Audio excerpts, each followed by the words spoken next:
and welcome to another episode of Worst Collection Ever. This is the show where we tell you about the worst comic book collection in existence, and it just happens to belong to us. I'm Jen. I'm Sean. We've got a lot this week. We do. We do. We have comics to talk about. You have an interview with writer, filmmaker, comedian Chris Mancini. Yes, good friend of the show, former guest of the show. Definitely. Chris Mancini. We, as you hear in the interview, we talked about him being on the podcast, and I thought he was on the podcast like more than once. He's on the podcast at least twice, because he was on there for an Iron Man book we did, okay, and he was on there for like a Power Man and Iron Fist. I remember the Power Man and Iron Fist. Because we did that at the festival. Yes, I remember that. Like I have the picture of him just sitting there, like trying to run the festival. I'm like, Chris, read a comic. Right. You know, you're stressing yourself out. Read a comic. He's like, okay. Yeah. But Chris could be on a little bit later in the show just to talk about his current Kickstarter project, Rise of the Kung Fu Dragon Master, a comic book that he's doing with Fernando Pinto. And, Chris also did a comic book graphic novel. He's a graphic novelist, yes, excuse me, that he did one called Long Ago and Far Away. Yes. That got picked up by Starburns Studios, which, if you're familiar with Starburns, they originally started like Rick and Morty, Moral Oral. They did a lot of animation, like they have a podcast network, and they have, they obviously have a printing network too, of sorts. So it's very cool. Chris will tell us more about it. And if you want to look it up, there'll be a link in the podcast notes, as well as just check out Kickstarter.com and look up Rise of the Kung Fu Dragon Master. You'll probably find it. So let's get into something known as Disney Plus. Oh, yes. And The Mandalorian. Yeah. So let's talk about the seen it. We've watched. I mean, as many episodes as there are at the moment. What's kind of great is I feel like we're as into it as everybody else is, which is kind of rare. Which is surprising, actually. And, for me, who I'm not a huge Star Wars person, I mean, I like Star Wars enough, but I'm not like, I can't sit there and tell you all the characters. I've never read a novel for the now no longer canon extended universe, none of that. I've seen all the movies, but I'm not like, a huge dedicated Star Wars fan. But I really am enjoying The Mandalorian a lot. I love Baby Yoda. Yeah. I know people are like, but it's not Baby Yoda. I know it is not actual Yoda, but I don't know what species Yoda is, and I don't think anybody else does. So until I know, he is a Baby Yoda, and he's fucking adorable, and I love him. So Baby Yoda aside, though, I am really... Oh, but the rest of it I really like. Yeah, because I want to say, like, I'm really happy how... First of all, okay, yeah, like yourself, I am not a Star Wars guy. Yeah. I know the movies. Yeah. I'm cool with it. I think sure. I like how some of the stuff looks. I have one Star Wars figure. Uh-huh. A Lobot figure. And I think at some point we're going to have to do a Star Wars comic. I think it's surprising that in all the years we've been doing the show. I don't even think we have one, do we? No, because we don't really collect them. But I would love to do like one of the like Marvel comics from like that started back in like the 70s, and I mean, good luck. Good luck finding them. I mean, we might be able to find them collected or something. Yeah, I mean, I'm debating because there's some stuff that I'm just I don't know. I'll read it. I think we could do it. And I think that would be a lot of fun. But nonetheless, though, The Mandalorian is cool because, well, first of all, it's like a lot of people describe it as a Western in space. It's a space Western, essentially. Yeah. You got the Mandalorian, who is a bounty hunter dressed up in Boba Fett armor, which is Mandalorian armor. Yeah, it's not his armor, and he's out there being a bounty hunter, and he's got a job where he has to bring back the Baby Yoda, and there's sometimes there's some people these bounty hunters are trying to kill it, and he's like, no, I can't kill it because it's too adorable. So far, it's still alive. We have living Yoda. Yeah, it's a living Baby Yoda, but we don't know what the fate of this Baby Yoda is going to be. Well, I'm assuming it's going to live. Let's hope so. There's going to be. I'll tell you what. There's going to be a lot of angry people. Oh, if that young baby, the Yoda, 50-year-old baby, the 50-year-old baby. I just really like 50-year-old baby coming to a theater near you, directed by Judd Apatow. I really like this too. Because it's not like oh my God, the fate of the universe. We have to save this planet or that planet. It's just like, it's something that's going on within the Star Wars universe. Yeah. And from the world that Star Wars has built, there's a billion of those stories. It's just like, and this is a bounty hunter, and this is what he's doing to, like, do his thing. I like that. It's not, it's a little bit of a smaller story, and I appreciate that. I mean, at least now. Right now, we've only seen 2 episodes. So yeah, I'm looking forward to seeing the rest of it. I really like the end credits. I like the drawings. Yeah. Yeah, it's unique. And what I also like, too, is that, again, yeah, like you said, it's something that's happening in the Star Wars universe, but it's not actually, like... It's not Luke and Leia. It's not Luke and Leia. It's not like not this... fucking Darth Vader. It's... Yeah, it's not a bunch of Death Stars. Obi-Wan isn't in this. You know what I mean? Like... It's just like some people who live in the fucking universe. Just doing their Star thing. Wars, doing their thing, living their lives. But I like seeing these random characters hanging around. Like the first... Actually, I think the first scene, he goes into, like a bar. Yeah. He goes into a Star Wars bar. On some fucking bullshit planet. Some ice ball planet in the middle of fucking nowhere. Oh, yeah. He goes into an ice ball bar, and there's some fuckery going on. Yeah. And there's, like, one of the dudes there, and I can't remember if it's from the first movie or the Empire or the Jedi movie, but there's, like, a squid face dude that there was an action figure of, and I forgot what his name is. I know I can look it up. But, I mean, who cares? Squid face. I think that's actually what the toy's name was, Squid Face. Right. But it's not that particular Squid Face, or maybe it is, but there's a squid face dude hanging out in his ice bar, just hanging out there. And some shit goes down, and he ends up getting, like, cut in half by a door. That's fucking awesome. That was really great when he cuts that guy in half. But it's like, you got shit like that going on in this show, and it's like, I wasn't really ready for that.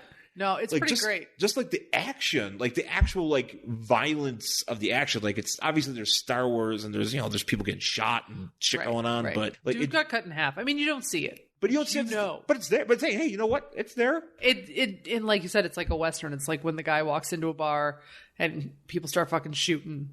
Yeah. At the very beginning of a Western. Yeah, it's pretty great. I also really like a cameo appearance by Brian Posehn. Yeah. I actually hadn't seen it, but I did see on his Instagram. He was like, I'm so excited. Here I am. There's like a picture of like him paused on the TV and then him sitting in front of the TV.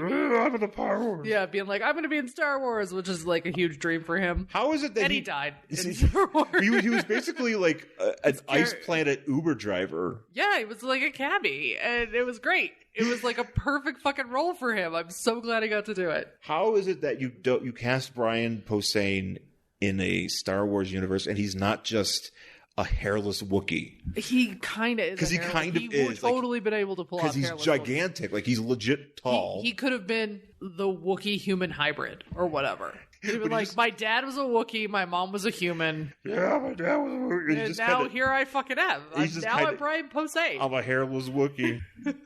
What are you going to do? Come on. I mean, because definitely know that there's been a human that's fucked a Wookiee. I mean, I assume most anything has fucked anything in the Star Wars universe. Yeah, let's be honest. Yeah, we should. All things fuck. All things are fucked. All things fuck other things in the Star Wars universe. It's a good assumption to make. I'm just saying it's a good assumption. Let's put it this way: if George Lucas ain't doing it, somebody else is making that happen. I'm certain there's plenty of fanfic that explores this very topic. Yeah, somebody has already and deviant art pages dedicated to it. Oh yeah, Brian Posehn's already been created on those pages. Oh yeah, Brian Posehn's Wookiee man. Posehn Baka. Pobaka.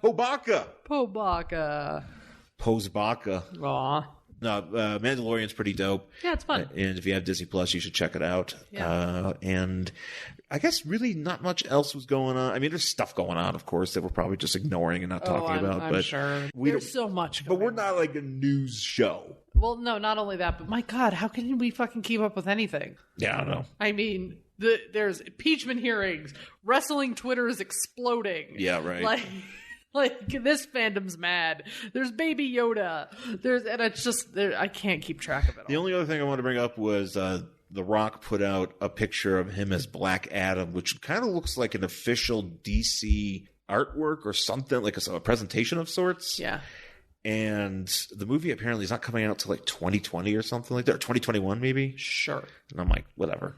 So. Oh, I do want to say though, DC has unveiled a line of credit cards Oh, yeah, you were talking about that that. you can get like Wonder Woman cards and like logos of DC characters. I'm assuming it's like in partnership with somebody. I don't know, whatever. But there is a Batman card. And it's literally that fucking card. It's, I mean, a better Bat logo, but it's like, remember the Bat credit card from Batman and Robin? Oh, so it's actually that card? It's basically that card. And I was like, oh my God, that joke has become real. Like that's 2019. That's 2019 for you. Fucking shit we're joking about movies years ago is now real, and like people are supposed to take it seriously. Oh, nostalgia is terrible. It is terrible. Let's take a quick break, and we'll come back with Mr. Chris Mancini.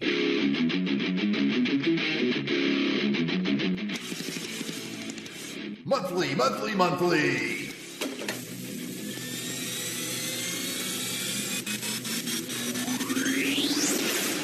It's Action Film Face Off. Hello, I'm Jason the Weasel Skull Ulbrich, and I'd like to tell you about a podcast I do with my brother, Jared Ulbrich, the yard sale artist. Action Film Face Off. Yes, thank you, Jared. Action Film Face Off is a podcast where my brother and I, who are both military combat vets. Jason was a Navy SEAL. Jason was not a Navy SEAL. Jason was a military intelligence wing. But anyway, in each episode of Action Film Face Off, we select 2 different action films. Some of them have Chuck Norris.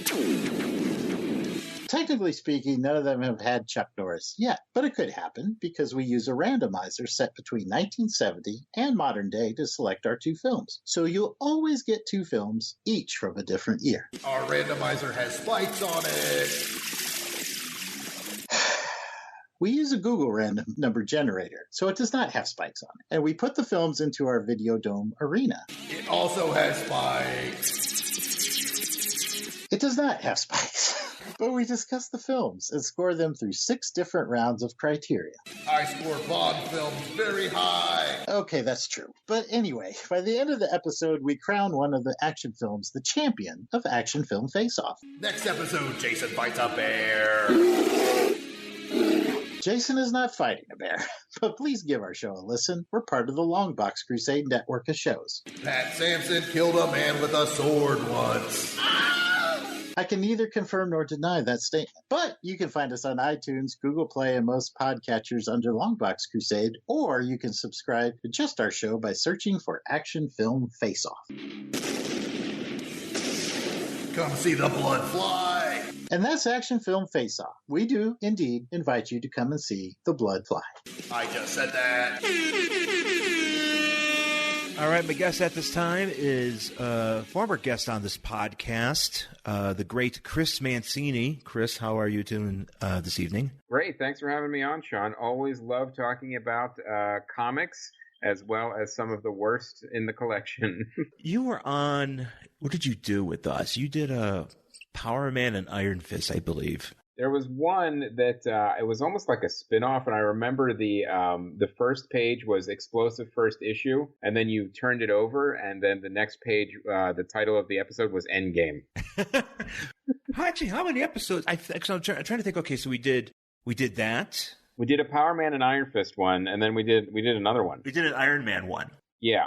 That one with when he was hanging out with Kazar. That sounds right. You are here to talk about a new project that you're working on. It's a Kickstarter project that is featured, is looking at it right now, and it's called Rise of the Kung Fu Dragon Master, a 160-page comedy action graphic novel about a small-time crook who gets thrown into a mystical battle between good and evil. That is the elevator pitch, but I want to let you talk about it more in depth. Absolutely. As you know, we did before, Long Gone Far Away was my first graphic novel I did with Fernando Pinto, and Starburns Press picked that up, so I've been working with them, and this next one will go on Starburns Press once we get it funded, so it's nice to actually have a publisher kind of on board earlier, so I don't have to kind of shop it around or place it anywhere. This is another one that's kind of like near and dear to my heart. I wanted to get the same team together, so Fernando Pinto is going to be doing all the art. Troy Petrie and Dave Lamphere are going to be doing the lettering, and then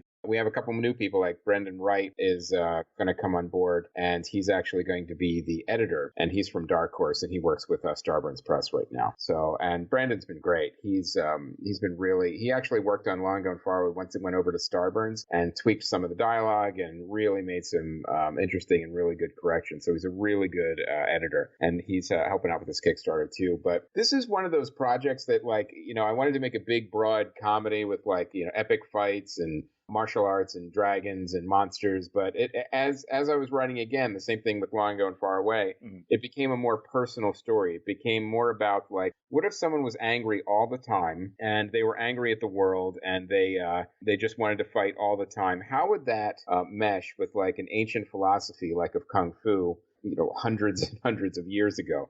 And I really thought about that, and, like, because everything, the way our society is now and with technology, it's like we're all so instantly angry about everything. Oh, yeah. How would that reconcile with, trying to find peace, especially if you're so far gone into anger? You wonder, like, well, what would it take to actually have you come back? Because anger and violence destroys everything, and as things crumble around you, I'd really like to see how somebody could be redeemed from that, but also in the middle of, like, this giant fight between good and evil, and, like I said, dragons and Chinese mythology, and it's where one character just kind of finds himself in the middle of that, literally and figuratively. So I wanted to kind of put that out there, and I really wanted it to be a big, epic, fun fantasy comedy story, but also a personal one about somebody's journey about why he's angry, how he got there, and how you can ultimately move away from anger and find peace in your life. So that was kind of the impetus, and that's when I thought, well, Kickstarter is the best way to do this again. Like your fans, the Comedy Film Nerds fans, all the fans, they rallied together and made it happen. So I'm hoping for the same generosity again this second time. Definitely, and I definitely urge all of our listeners with us right now to support Chris's endeavor, and we'll put a link to it in our show notes. But why don't you go ahead and give everybody what that address would be, or the easiest way for them to find this? Absolutely. There's two easiest ways. It's you go to Kickstarter.com and just type in Rise of the Kung Fu Dragon Master. I'm pretty sure there's not something with the same title or something similar. So that will be the only thing that will come up. The other place you could go if you just want to do a click, go to comedyfilmnerds.com and then click through there. It's on the homepage. Right on. And I was looking through this, and I wanted to maybe ask a few questions or just make a few observations about this. Please do. Please do. I love talking about it. This is your second project with Mr. Pinto. Yes. And he's got a very distinct art style. It's not, super detailed, but it's detailed enough, and I like that a lot. What I love about it, too, is it's even if the story gets a little heavier, there's always that lighter tone in the artwork to let you know that this is always, even though there's going to be heartfelt and poignant moments in it, it's going to be a comedy at its heart. You're always going to be laughing along the way. Yeah, it is definitely, you could tell right off the bat from the panels you guys have up here already. There's just a lot of straight up jokes, and the protagonist being, you could already kind of tell, like, that's who this guy is. He's got an attitude, or he's got that snark in him, or as you said, he's very angry. So, a lot of times, anger leads to sarcasm. Definitely dig that. And also something too, and I wonder if this is something that you as a writer kind of facilitate, just like on some of the pages that are shown here, like you have like these, like, it's almost like a camera effect,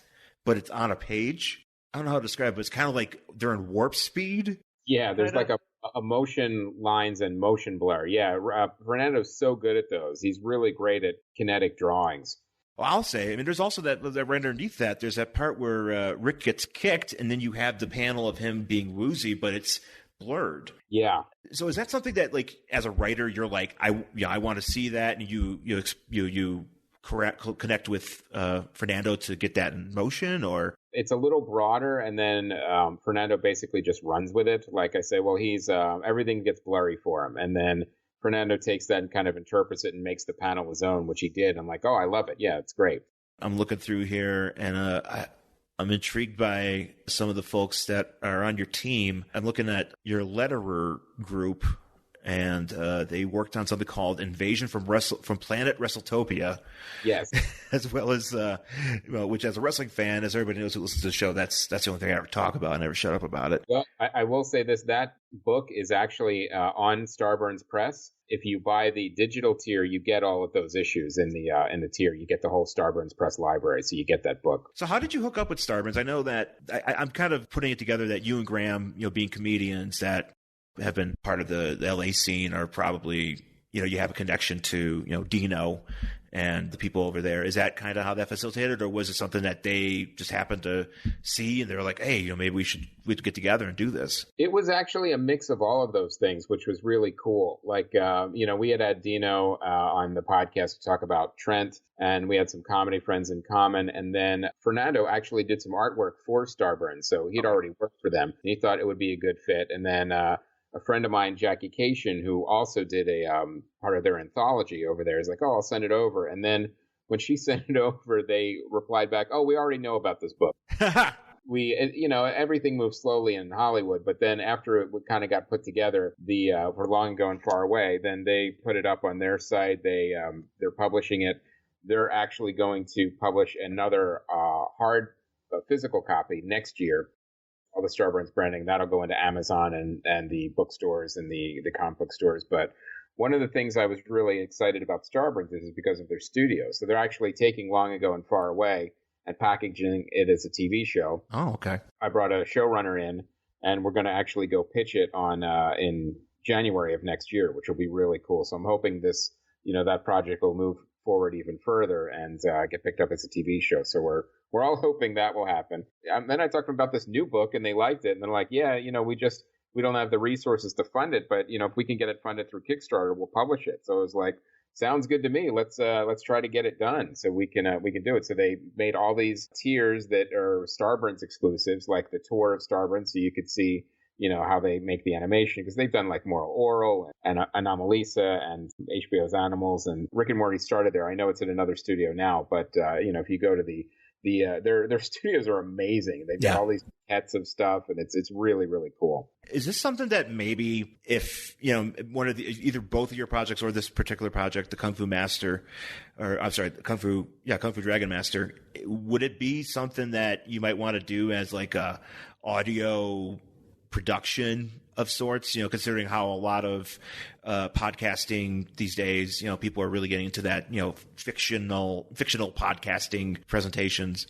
I would actually say no, and the reason is because these particular projects, Long Ago and Far Away and Rise of the Kung Fu Dragon Master, they're very visual projects. Right. They're, graphic novel, live action. So I as a podcast, it wouldn't work because you lose that whole dimension. But I think it's leaning into scripting. That's for a podcast. That's for sure what I've been exploring. I actually have a horror podcast called Conversations from the Abyss. I did 2 seasons. I'm working on season 3 right now, and I've kind of leaned into it where I'm trying to kind of do something a little different with the medium, where the only thing I love about podcasts is they can always go have like meandering conversations.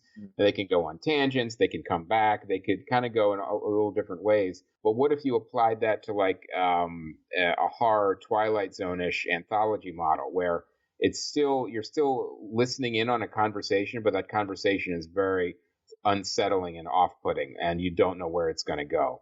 So that was kind of the impetus for Conversations from the Abyss. And I'm hoping to get to that 3rd season as soon as I can.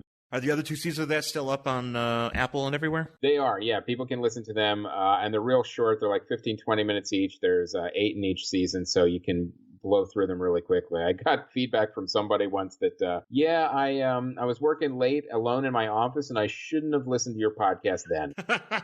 That's what people say about our podcast, too, but for different reasons.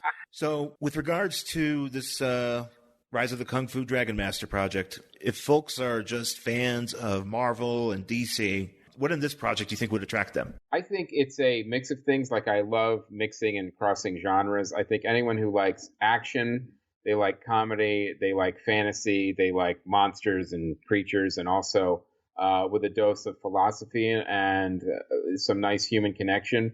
And ultimately, it's the things that a lot of good comic books do, regardless of whether they're superheroes or not. So I was trying to keep all those elements together. I mean, I would say it's probably a similar feel to like almost like a Marvel team up, or like something like an Avengers, where there's big things going on, but then we also focus in on the characters as these things are happening too. Well, I see here you mentioned it for fans of Shang-Chi. Master of Kung Fu. But imagine that in like a Marvel 2-in-1. So he's hanging out with Ben Grimm, and Ben Grimm's putzing around being a slow jerk like he normally is, and Shang-Chi's got to do all the work or something, just kind of like there's a fun dynamic there going on. Yeah, I mean, the opening scene, it's not in the sample pages, but the opening scene is Rick's basically in a fight club, and he can't wait to get in the ring. He's fighting, and, his partner is kind of like exchanging money, and then all of a sudden, somebody takes a cheap shot at Rick after he turns around, and he just loses it. Like, he goes off and beats the crap out of this fighter.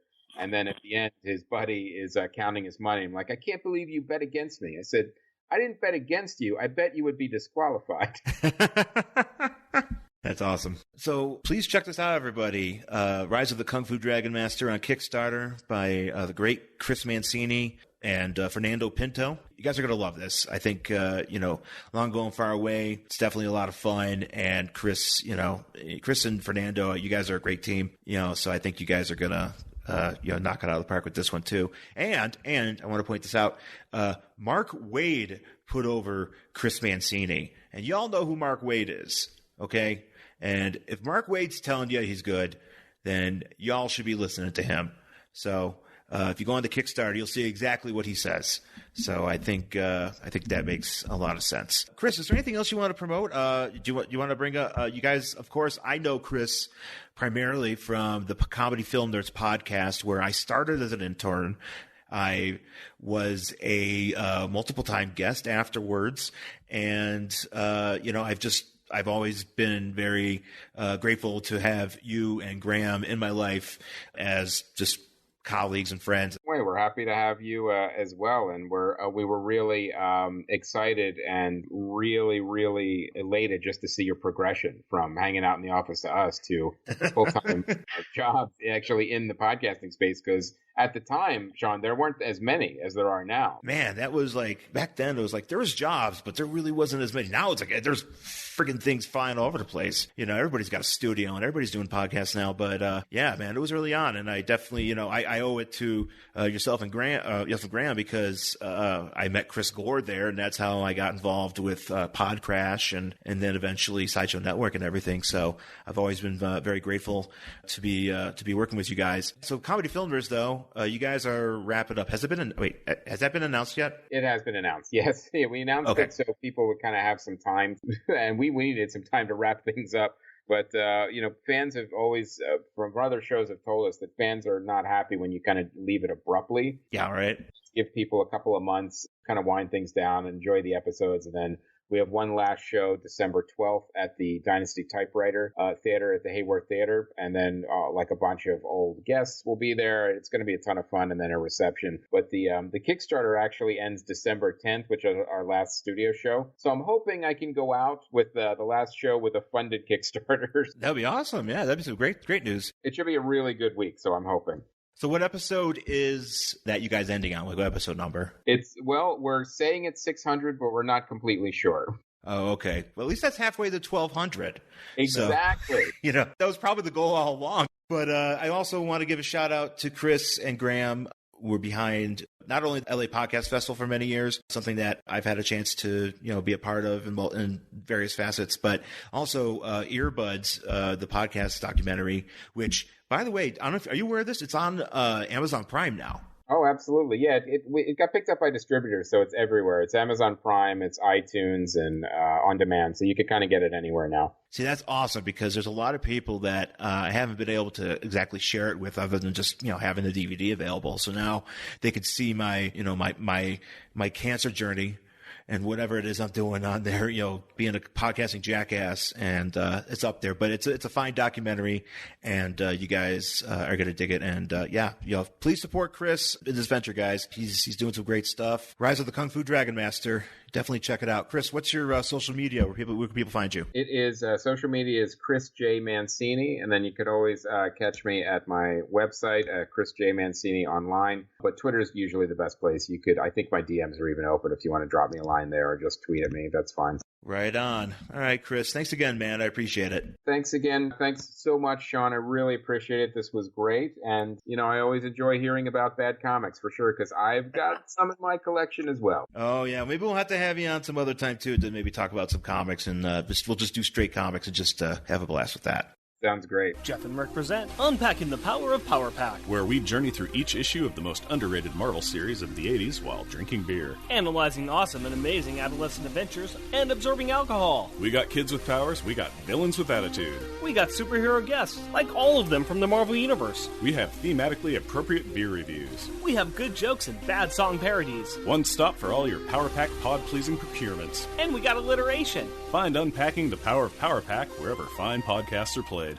Costumes on. All right, we're back here in Worst Collection Ever with our book for this week. It is The New Titans, number 0, from October 1994. Shit. This ain't your mama's Titans.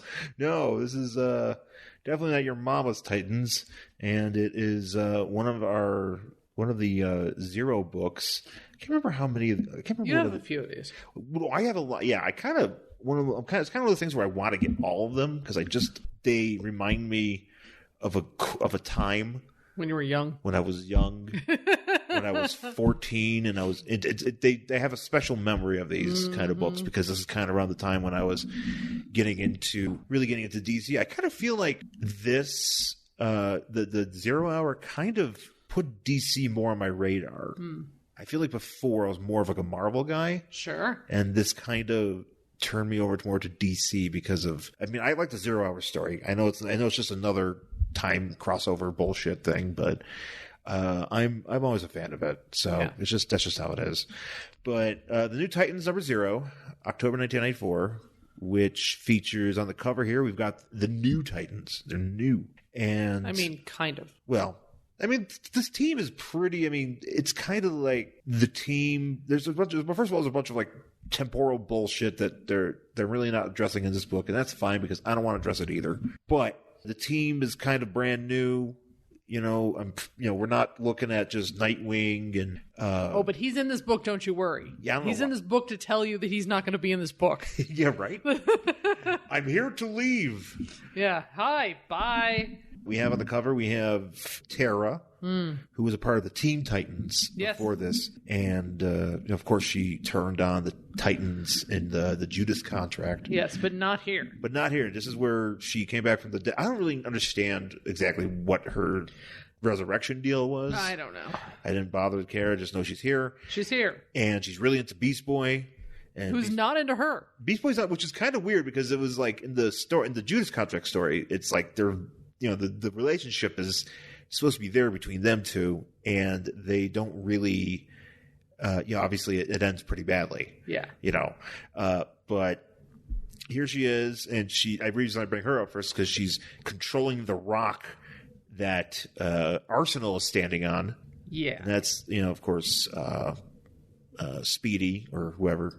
Red Arrow, but here he is standing there in front with a gun because that's what he does. He doesn't do arrows anymore; he does guns. That's right. And then also, arrows are stupid. Well, it's weird. This is a weird setup because it's like you wonder, so they're just kind of exploding out. So they're only standing on the rock, and then we have Beast Boy in the background. But he kind of looks like a Swamp Thing. Yeah. Because he's just green, and it looks like he has like hair coming off of his shoulders, like spike hair. That's what it looks like. He looks like a plant. He doesn't look like Beast Boy. Yeah, he's kind of doing like something's going on with his mutation or his powers that he's like creating. I'm being clawed. Oh yeah. He's creating these nightmarish visions or whatever that he's turning into like these goopy monsters. Yeah.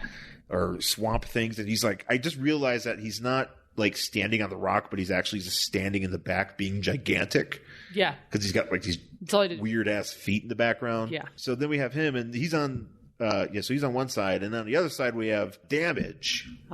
Who at the time just got his own book, and of course Damage is related to I believe the Atom. Not the Ray Palmer, but the Golden Age Atom. Okay. And so he's got like these like energy-based powers. Yeah. And this drawing of him is terrible. It's really bad. Because he's looking all jacked up, but he's got this small Eddie Furlong head. just sitting right there, but the rest of him is just huge. Yeah. And then in the front, we have running towards us. We have Impulse, Yes. who most of you already know is the shittiest Flash, shittiest Flash. Was that a hot take from Yes, Sean? the hottest take, Hottest of takes. the hottest of takes. And then next to him is Mirage, who for some reason is also changing into Kyle Rayner Green Lantern.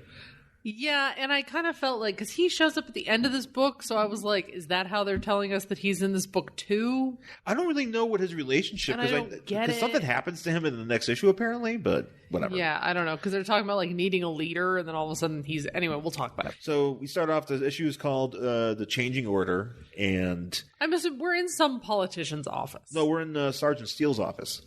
Oh. So Sergeant Steele... Is he a politician now?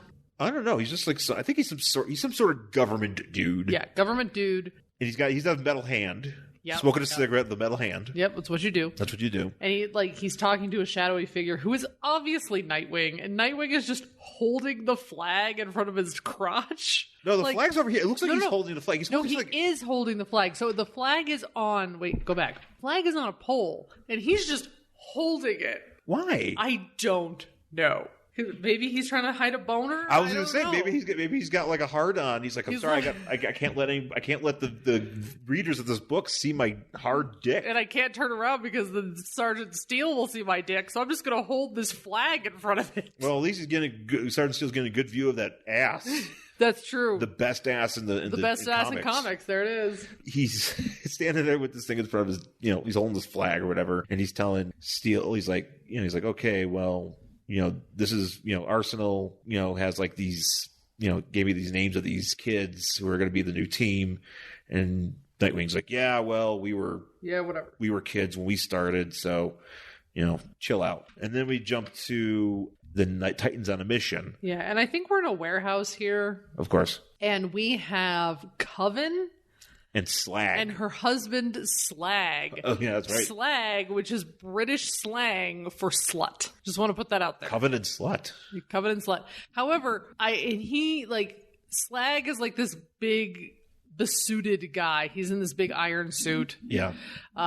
She looks typical 90s in the most ridiculous way. She has a very pointless, headband, she's got comm a link of headband, sort. and she's got like one shoulder pad armor thing, one knee pad armor thing, and like a bodysuit with like many. Wait, why belts. does she only have one knee pad? I don't know. She's only got one knee pad. Unless it's behind that speech bubble. No, she's only got one knee pad. She only has one metal knee pad. Is that like just the only? It's like Kyrie Sane. It's true. Well, here's the thing. I don't understand because so I looked it up. Coven is like fire. He's got like plasma burst or whatever. She's Coven. No, Slagg. I'm sorry. Slagg has plasma burst. Coven, I don't know what the fuck she does. No.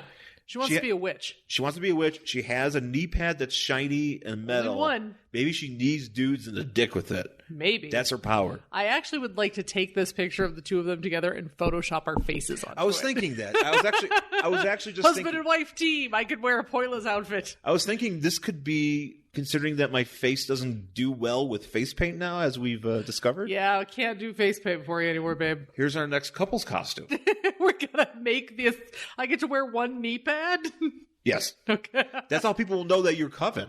No one will know that I'm Coven. I don't think anybody knows who Coven is. But that's the best part. So do I run around just go, I want to be a witch? Or like... We just go around kneeing dudes in the dick with your one knee pad. Well, I already do that. Oh, okay. Okay. I don't. But I'm just going to wear like a bunch of plates on me. Yeah. Just bunch of metal and like stuff. Random red accents. Yeah, right? Also tubing. He has tubing. He's like, give me the red tubes.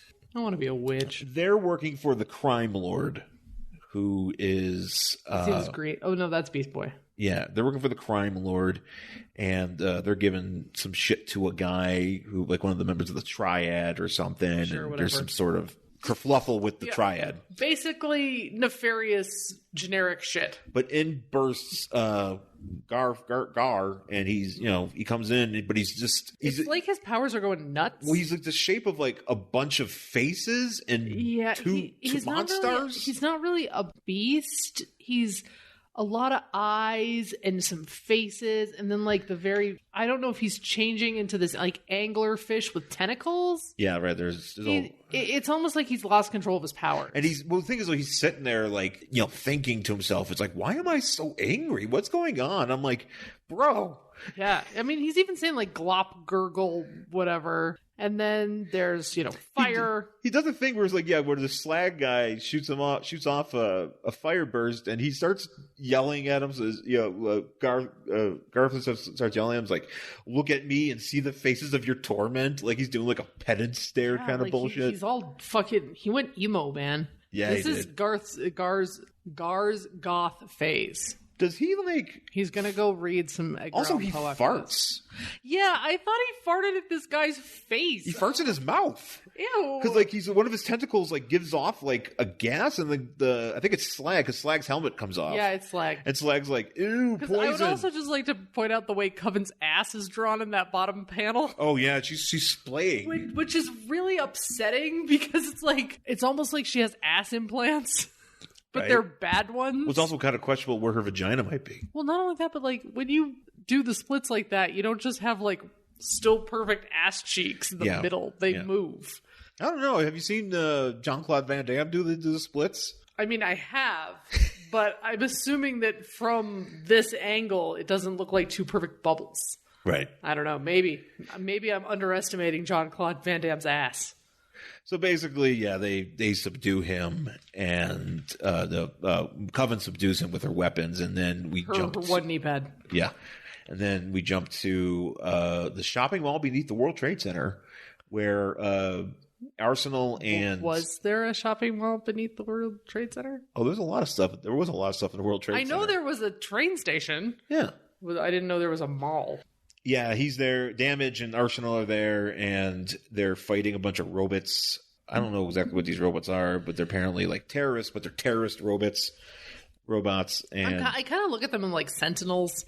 Yeah. I mean, from the X-Men, I realize it's not the same universe, but that's kind of the vibe they're giving me. They're like the Sentinels if they're assholes. Yeah. Well, the Sentinels are assholes. And they also are in DC. Yeah. And he's just like trying to fight them, and then they're kind of like getting the better of him. One of them that's chasing him is just like hitting a wall over there in the corner at the bottom. Oh yeah, it's just like it stopped pursuing him and just decided to start punching a wall. He's chest bumping the wall. Yeah, and then he's like trying to tell this robot that he's going to explode. Right, because Damage has like, he's one of those characters that has like a bunch of built up energy, and like he has to like expel it after a certain amount of time. But right now that's not accurate, because he's like, oh, you're not buying it, huh? Yeah. And so they fight. There's a lot of fighting. There's a lot of shit being destroyed. And they're also working for the this ceiling is being destroyed. Right, and they're working for this crime lord fellow, and they're just in there. Everyone's working for a crime lord. Yeah, and they're the only employers in this town. They're saying something like, all of a sudden there's like I think there's robots are European, because like robots. He's the one of those robots starts cutting the promo, and he's like, your people have laughed while the Mideast to Africa and Eastern Europe burned with war, and then like some voice in his head is like, stop giving off. The crime lord apparently starts like, stop doing exposition. He's like, okay. And then shut up. Arsenal stabs one of these robots in the neck, knocks off one of their helmets, kills a bunch of, I'm assuming, support beams. Like, we've got rocks and concrete everywhere. Oh yeah, it's kind of disturbing. Yeah, with it being in the World Trade Center and just like a bunch of robots and knocking. Shit's is just falling down. And, and rubble, and you're just like, oh, that's not cool. Yeah, and for some reason they start ruining the train station underneath. This is actually what I love Arsenal doing. He's jumping over the turnstiles, but he's kind of doing like a cool guy jump over the turnstiles. He's doing he's kind of doing like a jumping jack over it. It's just it's really odd. Yeah. He does it later too, but not like that. Right. Yeah. And so now we jump back to the warehouse, and they got Beast Boy indisposed, and that's when Tara and Mirage show up, and so they start like attacking them. Tara's throwing rocks on people. It also, this right here looks like Beast Boy is about to take fire right up the ass. Yeah, right? Because Tara is just like, oh, Beast Boy, I love you so much. Oh my God, open those baby greens. But there's like this big, huge fire. don't burn his dick. It looks like it's headed right for his dick. And she's just like, oh no, Beast Boy. There's a lot of like her just talking about how much she loves Beast Boy while Yeah. she's trying to like kill all these other people. She also says, oh, garbage. where? Right there at the very bottom. Oh, she said, oh, garbage. Oh, okay. She's, oh, garbage. Instead of, oh, shit, it's, oh, garbage. I thought that was her name for Gar. That's what I thought she was talking about. I was like, oh, you call them garbage? Is that your sweet nothings? So apparently the Slagg and Coven get away and they go to retreat, and they have to go meet the crime lord, and the crime lord, who apparently just appears as a red caped figure of sorts. Hey, you fucked up, but we got the wrong intel, so I'm not going to hold you accountable for this fuck up, but you better do this next thing right. And then we have some other BS going on with the Titans, because they're a new team, so they don't really know. They're a new team, and Gar is just like, dude, Tara, no. Yeah, Gar's being really emo. Yeah, here. oh yeah, he went goth. Also, I don't understand what the hell Mirage does.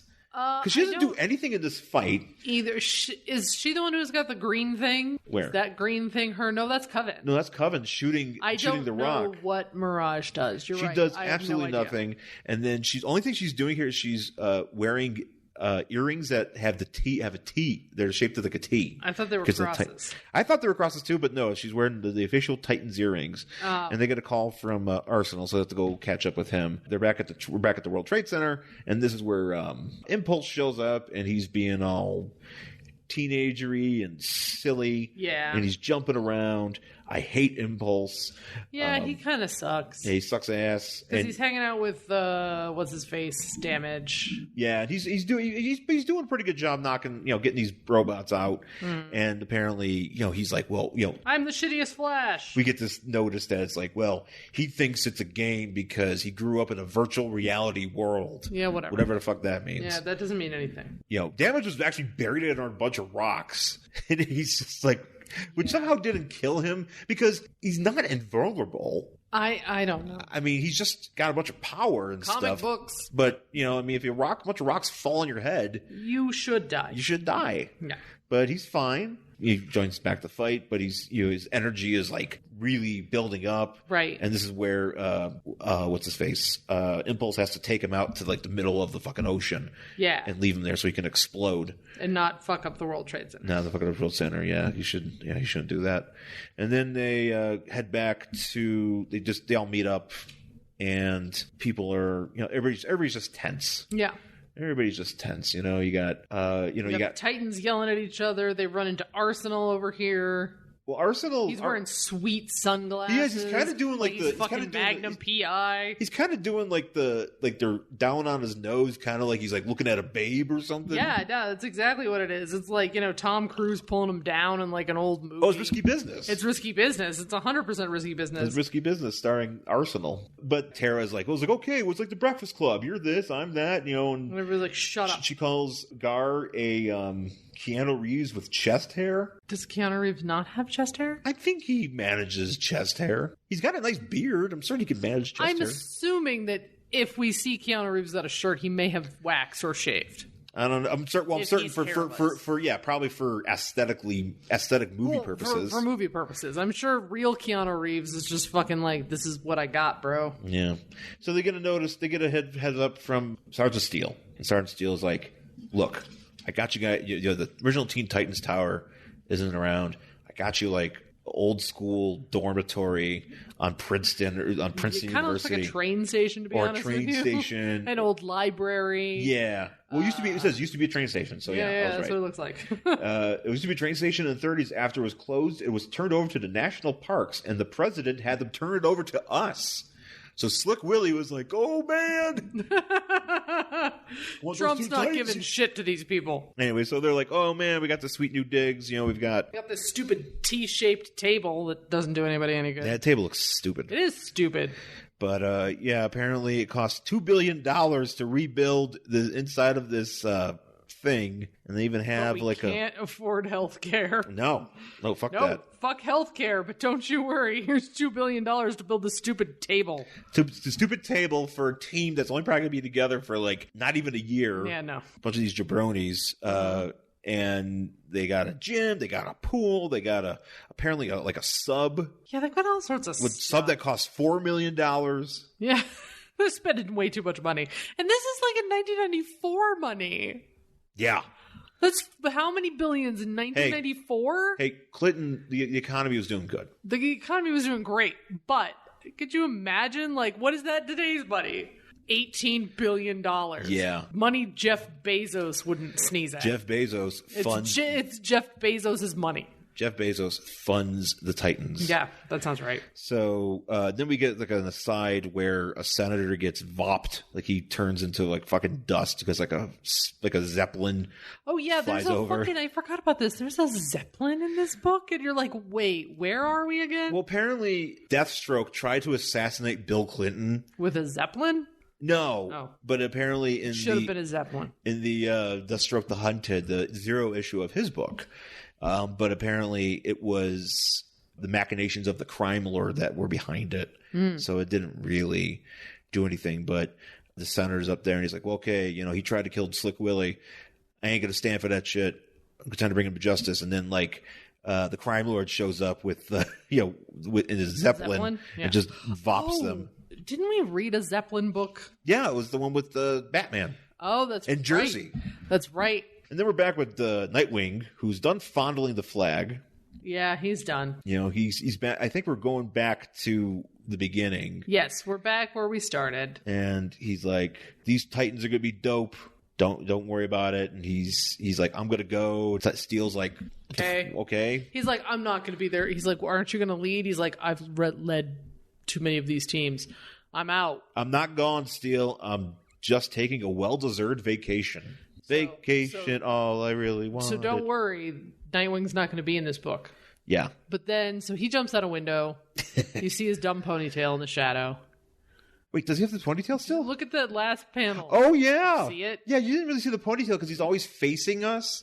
But now there's the ponytail. And the thing is I think this is technically a mullet because he's got like the bangs in the front. Oh, yeah, no, he's just pulling it back. He's just pulling the mullet back a little bit. Yeah. He's just tying that back. Nightwing has a mullet. Oh, yeah. This is 90s. And in 1994, though, wasn't mullet more like an 80s thing? It was, but you can still rock the mullet in the 90s. We're not, questionable. It's mid-90s. Then once you start getting grunge should just be happening. Grunge is... So once grunge starts Kurt happening... Cobain died. Then the mullet is out. You can't do a mullet anymore after grunge. You got to have unwashed, stringy boy hair. He didn't get the memo. No, he didn't. Kurt Cobain's dead by now. Yeah, R.I.P.D. Yeah. So, and then we go to space. Now we're in space, and there's like floating DNAs, and Kyle Rayner, and there's narration boxing. Apparently, he's being followed by these DNAs. Yeah. I don't really know what's going on here. Talking about the asteroid field in the vicinity of Oa, once proud home of the Guardians of the Universe. Blah, blah, blah. Green Lantern destroyed him? I don't know. It's really kind of It doesn't confusing. matter. And Kyle Rayner's here. There you go. Kyle Rayner's here, and then... End of the book. That's it. And it says, next issue, The Final Change. And we get let's see here. The New Titans suffer their first setback when the betrayal of one of their own leaves them defenseless. Witness the final change and realize the Titans won't ever be the same. Dun, dun, dun. It's a new book. They're no... What? So, yeah, that's it for the New Titans number 0. I do really just want to point out here... The Ray, because they don't really have a lot of ads. which we have read. Not this issue, but... We've done the Ray before. But they have this ad for the Ray for a series, and it just has like it's like, read it, it's good for you, and it has like a nutrition facts, and it has totally fat, 100%. Fat with a PHAT. Yeah. Action, 75%. Fights, 32%. Wouldn't action and fights be in the same thing? No, because it could be like a car chase. That's not technically a fight. Okay, so fights, 32%. Adventure, 38%. Humor, 62%. I think that's debatable. I remember reading the Ray. I don't remember laughing. It was that funny. And honestly, I would rather have my fights percentage and my humor percentage switched. Yeah. Give me 62% fights and then 32% humor. Give me a joke. 0 calories, though. Oh, well, that's good. I can eat this. Yeah, is it gluten-free? You know what? Is it vegan? I don't know. Is it made of kale? This issue of the raid is made out of recycled kale. Guest stars 24%, villains 80%. These percentages are shitty. yeah, and boredom 0%. Oh, I disagree. Yeah. Oh yeah, and I've read this. We've read the read the Ray. It's not that exciting. It's not that bad. It's meh. It's a 90s book. It's the definition of meh. Meh.